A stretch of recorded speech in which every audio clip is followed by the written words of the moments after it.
Hello, we have the pleasure to be joined by Dr. Precarious from Neverhampton Metropolitan University to discuss about massive open online courses. Hello Mrs. Brown. So, Dr. Precarious, following the Open Educational Resources Initiative, we are now pleased to have MOOCs.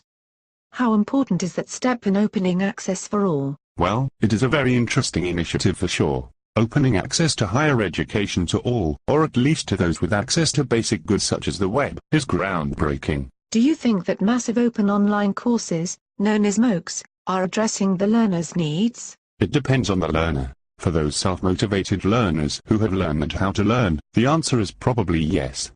The rest may or may not pick it up in the process. Aren't MOOCs a big step towards democratizing education? Well, you could claim that, if you see it from the participant's point of view. However, if you look at the providers, I would say that they are rather oligarchizing education. Oh, what do you mean by that, doctor? I mean, MOOCs are mostly provided by elitist universities. But I'm sure that other universities can follow their example. Well, I'm not so sure about that. It would be much more of a challenge for them to find funding from either public or private sources. I see. Also, they would probably find it hard to get hosted on one of the few established and popular platforms out there. Interesting. Take the UK's Future Learn, for example. When it was announced, the partner institutions had been selected already and announced simultaneously. They did not give us, and any other universities like Neverhampton, Metropolitan University, a chance to participate.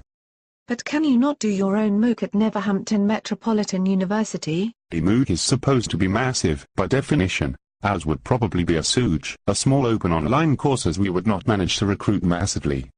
But then again, this sounds like the survival of the fittest. Survival of the fittest is the rule in the jungle. I thought we were talking about education as a social good.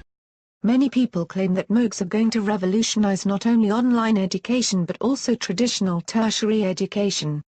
What are your views on that? That is a possibility. Universities may focus more on seminars and tutorial support. Dry, long lectures may be kept to a minimum in the near future. On the other hand, there is a danger that campuses may become accreditation centers, where students simply get assessed in order to gain an academic qualification. What needs to be done to prevent that? I do not know. I am more the diagnosis, rather than the cure. Thank you very much for coming, Dr. Precarious. Thank you for having me.